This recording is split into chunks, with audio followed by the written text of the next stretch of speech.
Baik, bismillahirrahmanirrahim. Assalamualaikum warahmatullahi wabarakatuh. Alhamdulillahirrabbilalamin wa bihi nasta'in wa ala umuri dunya waddin. Wassalatu wassalamu ala asyrafil anbiya'i wal mursalin sayyidina Muhammadin wa ala alihi wa sahbihi wa man sara ala naji ila yaumiddin. Amma ba'd. Alhamdulillah atas nikmat yang Allah Subhanahu wa taala karuniakan kepada kita, maka nikmat yang Allah berikan sungguh nikmat yang sangat banyak yang kita tidak akan mampu menghitung nikmat tersebut. Dan salah satu nikmat yang bisa kita rasakan dan termasuk nikmat yang paling penting adalah nikmat aman. Semoga Allah Subhanahu wa taala memberikan nikmat aman kepada negeri kita bersama ini, negeri Islam bernama Indonesia. Kemudian salawat dan salam kita haturkan kepada Nabi Muhammad sallallahu alaihi wasallam, pembawa risalah Islam yang telah menunjukkan kepada kita jalan yang hak, jalan yang terang, jalan yang tidak ada lagi keraguan di dalam jalan tersebut. Pemirsa, jamaah yang dirahmati oleh Allah Subhanahu wa taala, majelis kita masih membacakan kitab Husulul Ma'mul fi Syarah Mukhtasar fi Siratir Rasul karya Dr. Hani Ahmad Fakih hafizahullahu taala, di mana Dr. Hani Ahmad Fakih menjelaskan kitab Fusul fi Siratir Rasul karya Ibnu Katsir rahimahullahu rahmatan wasi'ah. Kita masuk ke majelis yang ke-57. Sekarang kita akan membahas tentang perang Bani Nadir. Baik, akan kita bahas bismillah fasal Ghazwatu Bani Nadir. Pasal tentang Ghazwah Bani Nadir, perang melawan Bani Nadir. Perang melawan Bani Nadir adalah salah satu kelompok, salah satu kabilah yang beragama Yahudi yang ada di Madinah pada waktu itu. Kita tahu bahwa di antara Bani Yahudi, di antara kabilah-kabilah Yahudi yang besar di sana, kalau tidak salah ada beberapa, ada yang menyebut sampai 15, yang besar biasanya dianggapnya 3 ya. Ada Bani Qainuqa, ada Bani Nadir, lalu nanti kemudian ada namanya Bani Mustalik ya. Bani Qainuqa, Bani Nadir, dan juga nanti ada Bani Mustalik. Bani Mustalik nanti perangnya belakangan. Bani Qainuqa sudah insya Allah sebelumnya. Sekarang kita kemudian membahas tentang Bani Nadir, di mana mereka adalah orang-orang Yahudi. Taib, kita bahas. Qala al-musannif Ibnu Katsir mengatakan, wa nahadha Rasulullah sallallahu alaihi wasallam bi nafsihil karimah ila Bani Nadir. Rasulullah kemudian berangkat sendiri Rasulullah sendiri kemudian turun tangan untuk pergi ke Bani Nadir liyasta'ina ala zainikal qatilain lamma bainahu wa bainahum minal khilaf. Jadi Rasulullah sallallahu alaihi wasallam mendatangi Bani Nadir untuk meminta tolong untuk membayar diat ya. Untuk membayar diat dari 2 orang yang terbunuh, yang dibunuh oleh Amr bin Umayyah Az-Zamri yang sudah kita bahas dalam peristiwa Bi'ru Ma'unah. Kita tahu bahwa diat satu orang itu kalau tidak salah 100 ekor unta. Dan Rasulullah kemudian kesulitan untuk membayar itu ya. Dan kemudian meminta tolong kepada Bani Nadir, karena kita tahu Bani Nadir dan Rasulullah SAW telah mengikat khilf, telah mengikat perjanjian ya. Karena Rasulullah telah mengikat perjanjian dengan orang-orang Yahudi di Madinah, termasuk Bani Qainuqa yang kemudian telah melanggar perjanjian bersama, lalu kemudian sekarang Bani Nadir, baru nanti kemudian Bani Mustalik. Jadi dengan ketiganya Rasulullah mengikat perjanjian ya. Dan ketika mengikat perjanjian, maka menjadi kewajiban bagi mereka untuk saling menolong satu sama lain. Termasuk diantaranya masalah diat ini. Faqalu na'am. Dan mereka mengatakan setuju untuk membantu menebus diat ini tadi ya. Wa jalasa huwa wa Abu Bakrin wa Umar wa Ali wa ta'ifatu min ashabihi tahta jidarin lahum. Rasulullah SAW kemudian duduk di kebunnya mereka bersama dengan Abu Bakar, bersama dengan Umar, bersama dengan Ali dan sebagian dari sahabat Rasulullah sallallahu alaihi wasallam. Fajtama'u fi ma bainahum, dan Rasulullah berkumpul bersama dengan mereka, bersama dengan Bani Nadir. Wa qalu man rajulun yulqi bihadzal ruha ala Muhammadin fayaqtulahu.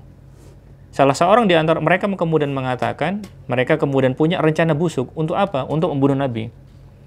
Lalu kemudian di antara mereka ada yang mengatakan, siapa yang siap untuk melemparkan gilingan ini sehingga kemudian bisa membunuh Muhammad. Gilingan ini kemudian kalau dijatuhkan ke kepalanya, ke badannya, bisa membunuh dia. Fantadaba lidzalika Amr bin Jahash la'anahullah. Yang siap namanya Amr bin Jahash. Wa a'lamallahu rasulahu sallallahu alaihi wasallam bima hammu bihi. Allah Subhanahu wa taala mengabarkan dengan wahyu kepada Rasulullah sallallahu alaihi wasallam apa yang direncanakan oleh orang Bani Nadir, rencana jahat mereka untuk membunuh Nabi. Fanahadha min waqtihi min baini ashabihi. Seketika itu Rasulullah sallallahu alaihi wasallam segera bangkit bersama dengan para sahabatnya. Falam yantahu dunal Madinah, dan belum berhenti sampai ke Madinah.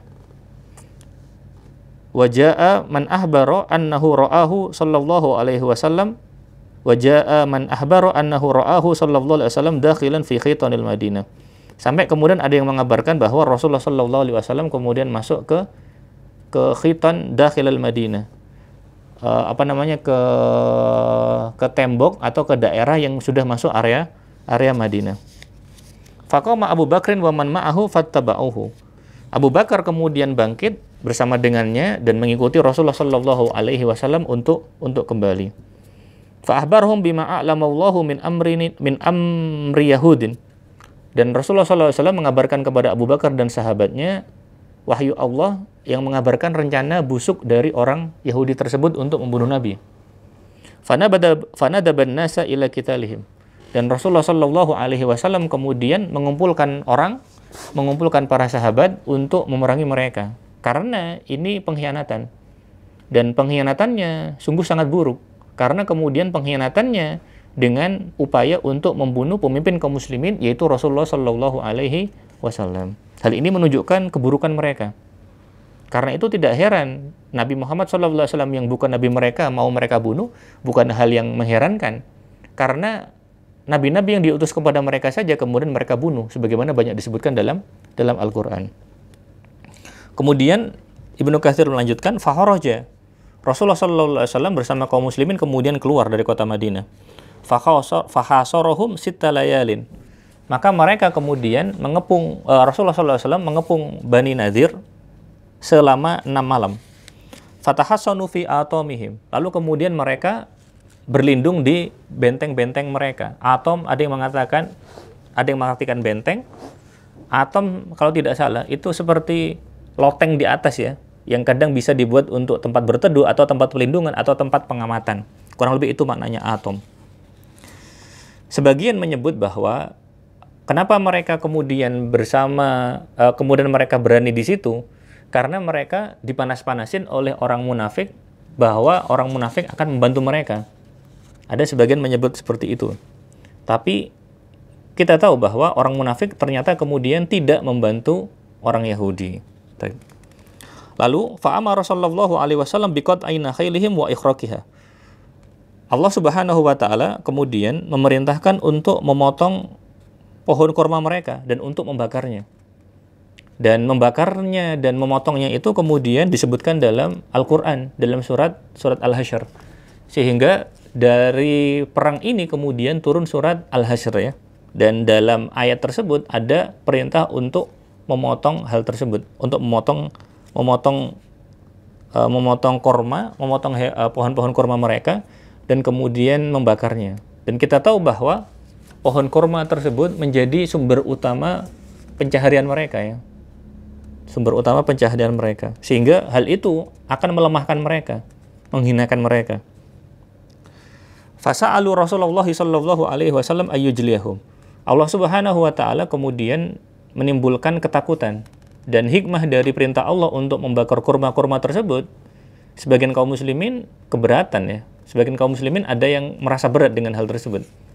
Tapi ini perintah Allah, dan hikmahnya mereka kemudian ketakutan. Mereka kemudian terhinakan. Dan pada gilirannya orang Bani Nadir meminta kepada Rasulullah sallallahu alaihi wasallam ayyujliyahum, untuk kemudian mengusir mereka. Untuk mengusir mereka dari Madinah. Wa yuhqina dima'ahum, tapi dengan syarat yang kedua. Satu, yang pertama kan kemudian diusir dari Madinah. Tapi yang kedua kemudian, syarat yang kedua, mereka tidak dibunuh, hanya sekedar diusir saja. Ala anna lahum ma hamalat ibiluhum. Lalu kemudian mereka diizinkan untuk membawa yang bisa diangkut oleh onta mereka. Ini syarat yang ketiga. Ghairu silahin. Yang keempat, syaratnya adalah yang dibawa itu bukan senjata, tidak boleh bawa senjata. Fa'ajabahum ila dzalik. Rasulullah sallallahu alaihi wasallam kemudian mengizinkan mereka. Sehingga apakah terjadi sampai perang? Tidak. Hanya mengepung saja. Tidak sampai terjadi duel, tidak sampai kemudian terjadi perang, belum sampai. Tapi mengepung sudah, sehingga mereka kemudian ketakutan. Selanjutnya, fatahammala akabiruhum kahwaya bin Akhtab wa Sallam bin Abil Huqaiq bi ahlihim wa amwalihim ila Khaybar fadanat lahum.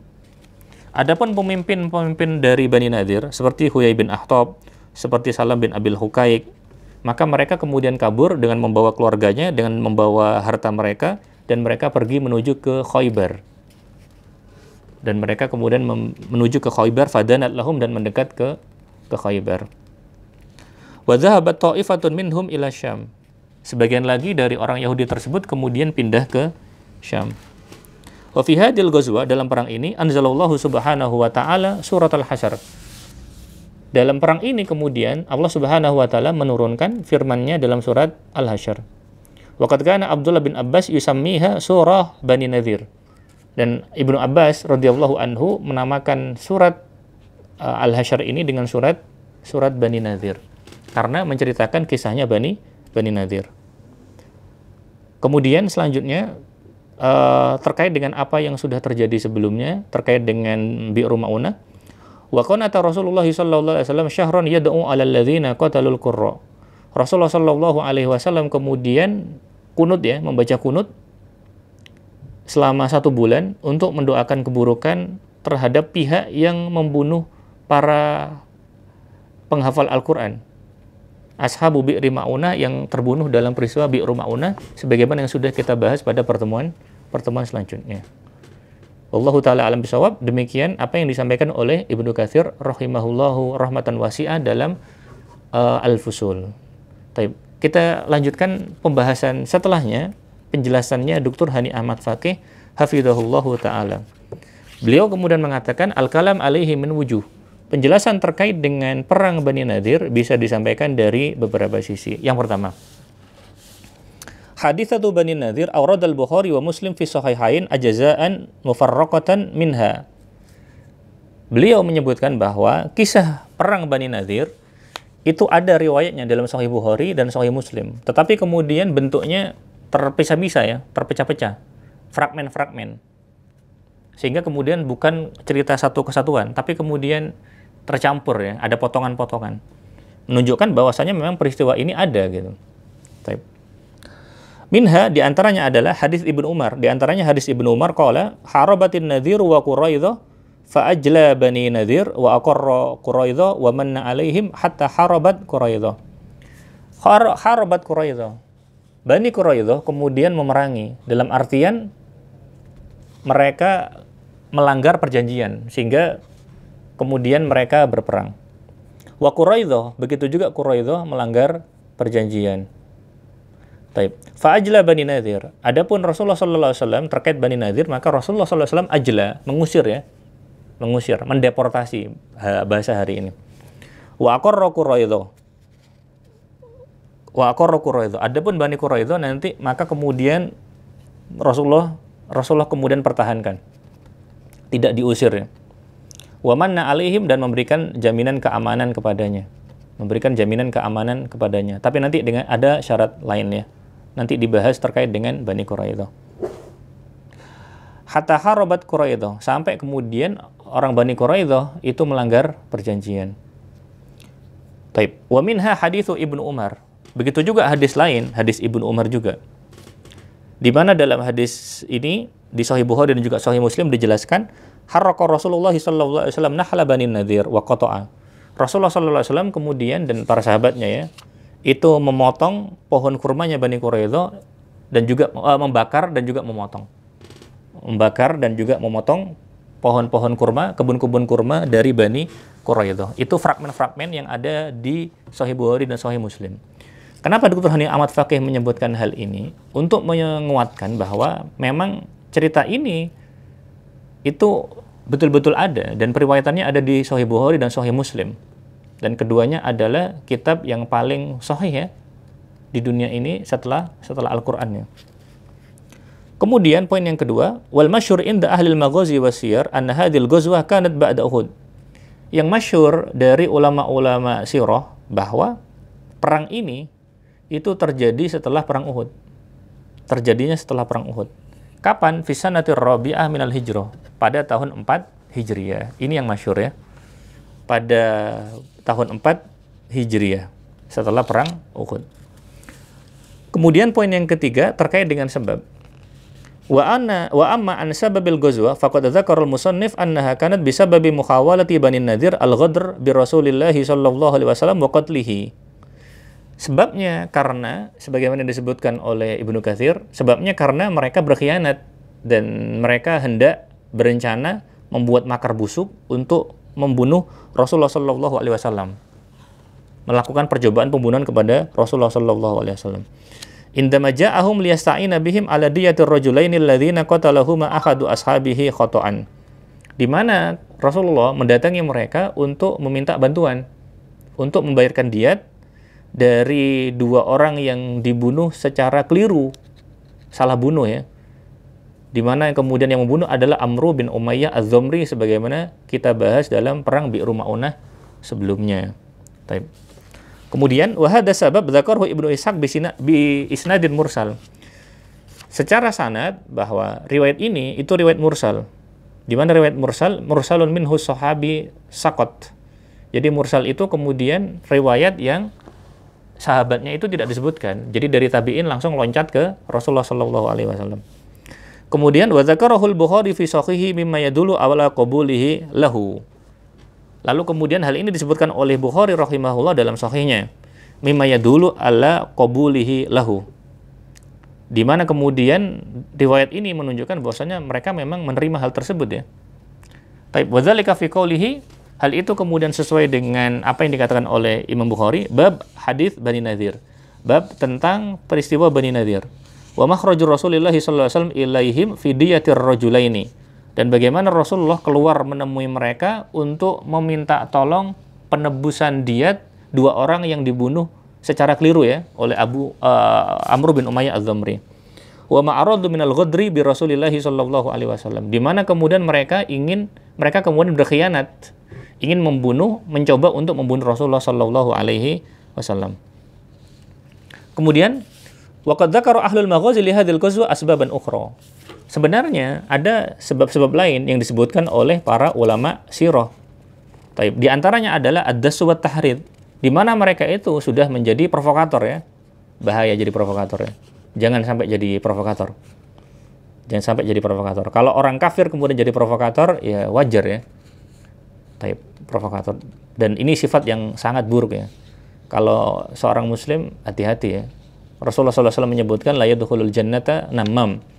Ada yang kemudian Rasulullah juga menyebutkan dalam hadis yang lain, la yadkhulul jannata qattat. Qattat dan namam sama ya, tukang adu domba. Kemudian haitsu hadza Banu Nadir Quraisyan ala qitali Rasulillah. Jadi Banu Nadir itu sudah jadi provokator. Memprovokatori apa? Memprovokatori Quraisy untuk memerangi Rasulullah. Ini diantara sebab yang disebutkan oleh ulama sirah ya. Wa minha i'anatuhum li Abi Sufyan ibnu Harb indama aghara ala atrafil Madinah ba'da Badrin fi ma urifa bi ghazwati Sawiq. Alasan lainnya yang disebutkan oleh sejarawan bahwa orang Bani Nadir itu membantu Abu Sufyan ketika kemudian Abu Sufyan dan pasukannya menyerang tepian Madinah dalam peristiwa yang terjadi setelah perang Badar yang kemudian disebut dengan nama Ghazwatus Sawiq. Sudah berlalu ya kita bahas Ghazwatus Sawiq, di mana disebut perang Sawiq karena mereka orang Quraisy ketika kemudian meninggalkan tempat tersebut, mereka meninggalkan sawiq, makanan mereka ya. Wa imdaduhu bil ma'lumat allati yahtajuha 'anil muslimin, dan kemudian membantu orang kafir dengan informasi-informasi yang bermanfaat bagi mereka sehingga mereka tidak netral. Hal ini menjadikan mereka itu melanggar perjanjian dengan Rasulullah SAW untuk saling tolong-menolong. Sehingga ketika mereka membantu orang musyrik, membantu kafir Quraisy, maka ini sama saja kemudian mencederai isi dari perjanjian tersebut. Karena harusnya saling membela, tapi kemudian justru menusuk di belakang, membantu musuh. Ya. Kemudian, fajtama'at hadhil asbab kulluha faqarrara Nabiyyu sallallahu alaihi wasallam wad'a haddin limumarasatihimul ijramiyah. Sehingga hadis ini sehingga kemudian sebab-sebab ini ijtama'at, ngumpul ya, jadi satu. Sehingga Rasulullah SAW wad'a haddin. Jadi kemudian sudah meletakkan garis mereka sudah dianggap melampaui batas ya. Karena mereka kemudian limumarosatihimul ijramiyah, sudah melakukan kriminal dengan pelanggaran yang berkali-kali. Wa khisarihim wa tardihim minal Madinah, dengan mengepung mereka lalu kemudian mengusir mereka dari Madinah. Baik, ini poin yang kedua terkait dengan sebab. Poin yang ketiga, wa amruhu sallallahu alaihi wasallam bitahri nakhlin Bani Nadir wa qata'ahu sabitun fi sahihain. Sabitun fi sahihain. Wa qad anzala bisababihi qaulullahi subhanahu wa ta'ala. Jadi Rasulullah SAW ketika memerintahkan untuk membakar kurma lalu kemudian memotongnya, itu riwayatnya ada di Sahihain. Dan hal itu menjadi sebabun nuzul dari firman Allah Subhanahu wa ta'ala. Allah mengatakan, "Ma qata'tum min linatin." Adapun yang kalian potong dari millina, segala macam kurma ya. Min lina, lina itu segala macam kurma dan segala macam variannya. Au taraktumuha, atau kemudian yang kalian tinggalkan, yang tidak kalian potong, yang tidak kalian bakar misalkan. Qaimatan ala usuliha, yang kalian biarkan tegak pokoknya, pohonnya masih tetap bertahan. Fa biiznillah, maka hal itu terjadi dengan izin Allah Subhanahu wa ta'ala. Jadi keputusannya antara memotong atau kemudian tidak, itu berdasarkan perintah Allah Subhanahu wa ta'ala. Dan ketika mereka kemudian ketika pada perang ini dipotong, itu berarti menunjukkan adanya perintah Allah dan juga kemudian perintah Rasulullah Shallallahu Alaihi Wasallam. Tujuannya apa? Waliyukhziyal fasikin, untuk kemudian menghinakan orang-orang fasik. Untuk kemudian menghinakan orang-orang fasik. Dan sebagian dari kaum muslimin barangkali ada yang keberatan, ada yang merasa berat dengan hal ini.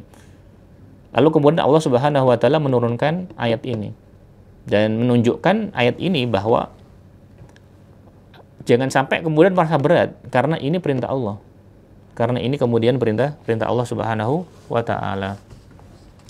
Sehingga dari ayat ini menunjukkan bahwa peristiwa dipotongnya pohon kurma itu ada ya. Dan ini kan kemudian menggentarkan mereka. Dan ada hikmah di balik hal ini ya. Karena betul-betul melemahkan mereka. Karena ini menjadi bahan pokok mereka. Atau kemudian tonggak perekonomian mereka ya. Ini poin yang keempat. Poin yang kelima, waqad arada sallallahu alaihi wasallam biqat'i wa tahriki nakhlihim at-tadyiq alaihim hatta yastaslimu. Jadi tujuannya Rasulullah sallallahu alaihi wasallam untuk memotong dan juga untuk membakar kebun kurma mereka, tujuannya adalah kemudian untuk mendesak mereka. Untuk mendesak mereka sampai kemudian mereka menyerah, agar mereka kemudian terhinakan. Ada maslahat syar'i di balik hal tersebut. Wa fihi minal fikhi, dan fikihnya dari hal ini, ibroh yang bisa kita ambil, hukum yang bisa kita ambil bahwa jawazu tahriki syajaril adu wa khusunihim. Boleh untuk membakar pohon musuh atau kemudian benteng musuh jika kemudian tarotabat alaihi maslahatun syar'iyyah minan nikayah bihi wa id'afihi wa hazimatihi. Jika kemudian berkonsekuensi positif dari sudut pandang syar'i untuk kemudian nikayah, untuk menjatuhkan, wa id'afihi untuk melemahkan, wa hazimatihi dan juga kemudian untuk mengalahkan musuh, sebagai wasilah saja. Sebenarnya umat Islam umat yang paling peduli dengan lingkungan. Tetapi ketika kemudian melihat ada maslahat, maka silakan. Maka kemudian silakan. Karena itu yang dihancurkan itu barang mati. Ketika memang kemudian ada pertimbangan maslahatnya ya. Ketika memang kemudian ada pertimbangan maslahatnya. Taib. Bukan kemudian sampai bunuh orang ya, tidak sampai bunuh orang ya. Sehingga kemudian perkara darah ini kan luar biasa. Taib. Sehingga Rasulullah SAW dan kaum muslimin kita tahu kemudian Islam sangat peduli dengan masalah darah.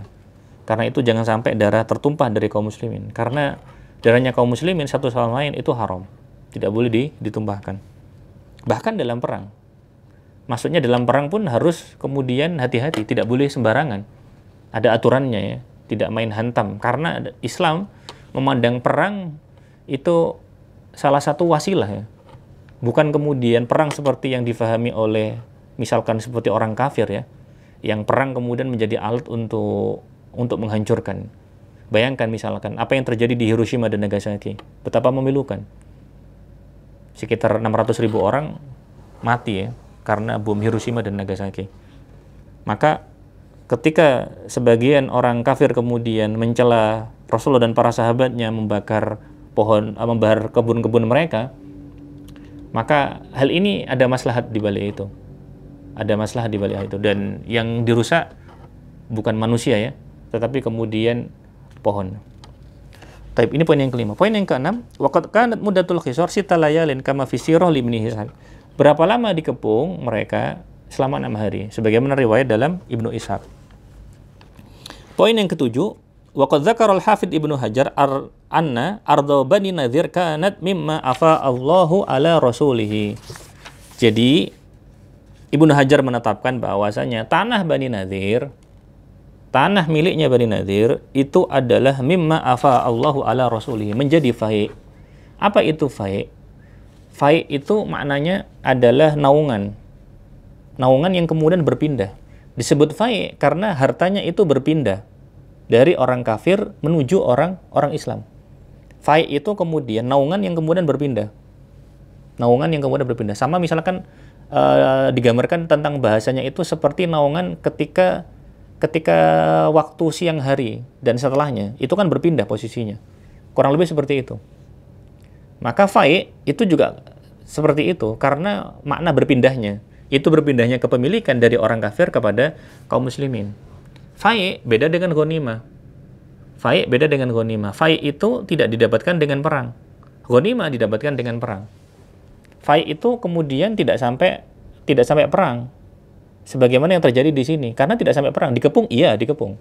Kalau kemudian ghanimah, itu kan kemudian perang sampai kemudian ada yang kalah, ada yang menang. Di sini kemudian tidak sampai perang. Mereka sudah kemudian menyerah. Maka hitungannya beda ya. Karena itu mengetahui bagaimana cara kemenangan itu menentukan konsekuensi hukum dari hal tersebut. Beda ya. Baik. Selanjutnya, sehingga tanah itu menjadi fai'. Wa kanat lahu khalisah. Dan itu khusus kemudian menjadi miliknya Rasulullah Shallallahu Alaihi Wasallam. Maka Rasulullah Shallallahu Alaihi Wasallam kemudian menggunakannya untuk maslahat kaum muslimin.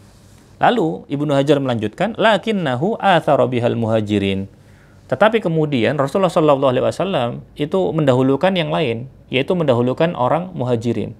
Kenapa? Karena orang muhajirin itu kan mereka membutuhkan.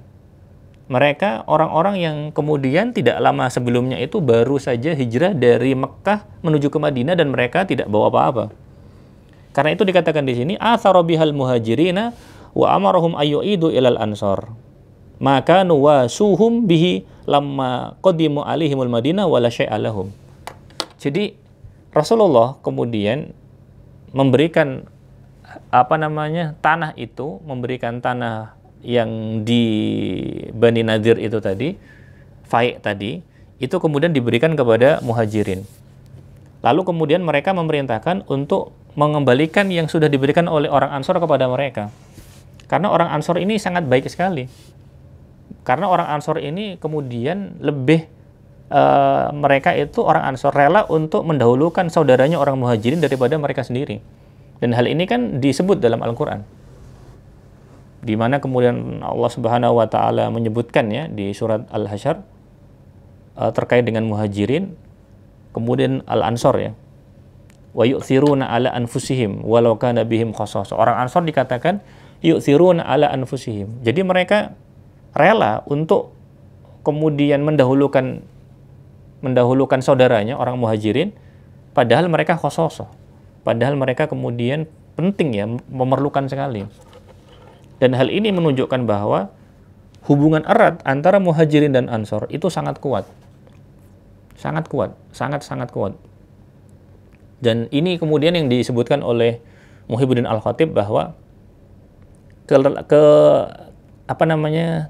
ikatan yang ada antara muhajirin dan ansor itu adalah ikatan masyarakat terbaik yang dikenal oleh umat manusia. Hal itu kemudian menjadikan ikatan ini itu disebutkan dalam Al-Quran. Karena ini berarti pujian kepada kebaikan mereka. Pujian pada ikatan persatuan dan kedekatan mereka, eratnya hubungan mereka ya. Taib. Kemudian dengan hal ini, dengan diberikan tanah di Bani Nadir ini, maka kemudian diolah. Hal itu fastaghna al-fariqani jami'an bidzalik. Sehingga kemudian Muhajir dan Ansor menjadi cukup ya, menjadi cukup karena mereka mendapatkan penghasilan dari hal ini. Kemudian poin yang ke-8, wa kunutuhu sallallahu alaihi wasallam syahran yad'u 'ala alladziina ghadaru bil qurra fi bi'ri ma'una mukharrajun fi shahihain. Sudah kita bahas sebelumnya bagaimana para penghafal Al-Qur'an dibunuh dalam peristiwa Bi'ru Ma'una. Dan Rasulullah SAW kemudian kunut ya untuk mendoakan keburukan bagi para pembunuh dan mendoakannya selama 1 tahun. Dan kisah ini ada di Shahihain. Selanjutnya, poin yang ke-9, wal murad annahu kana yad'u 'alaihim fi kulli salatin. Maksudnya bahwa Rasulullah SAW mendoakan keburukan kepada pembunuh para penghafal Al-Qur'an itu setiap salat. Idza qala lahu sami Allahu liman hamidah, ketika ini ya itidal ya, sami Allahu liman hamidah, ketika bangkit dari ruku itidal, sami Allahu liman hamidah, firaq al-akhirah, pada rakaat yang akhir ya dari setiap salat, itu kemudian membaca kunut. Wa fihi, dalam kunut ini dalilun ala istighbabil kunut inda nawazil wal masaib. Disunahkannya kunut ketika terjadi peristiwa nawazil, peristiwa yang baru, wal masaib, dan juga ketika kemudian terjadi musibah. Taib, kurang lebih itu jamaah yang dirahmati oleh Allah Subhanahu wa taala apa yang kemudian bisa kita bahas pada pertemuan kali ini. Di mana pertemuan tadi kita ringkaskan menceritakan tentang perang Bani Nadir yang terjadi karena mereka mengkhianati perjanjian yang sudah mereka jalin sebelumnya dengan Rasulullah. Bahkan pengkhianatannya tidak tanggung-tanggung, mereka berusaha untuk membunuh Rasulullah Shallallahu Alaihi Wasallam. Tetapi Rasulullah orang yang pemaaf, ketika mereka meminta untuk diusir saja dan tidak dieksekusi, maka Rasulullah SAW kemudian melepaskan mereka dengan syarat-syarat tadi yang sudah kita sebutkan. Taib, kurang lebih itu pelajarannya bagi kita bahwa kita harus senantiasa waspada dengan pengkhianatan yang dilakukan terutama oleh orang kafir.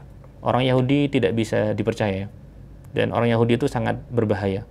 Karena itu misalkan seperti Syekh Sofyan Al-Mubarakfuri dalam Radhatul Anwar menyebutkan bahwa orang Yahudi itu auladul afai, anaknya ular yang berbisa, sangat berbahaya sekali. Kurang lebihnya itu yang bisa kita sampaikan pada pertemuan kali ini. Kurang lebihnya mohon maaf. Subhanakallahumma wa bihamdika asyhadu an la ilaha illa anta astaghfiruka wa atubu ilaik. Assalamualaikum warahmatullahi wabarakatuh.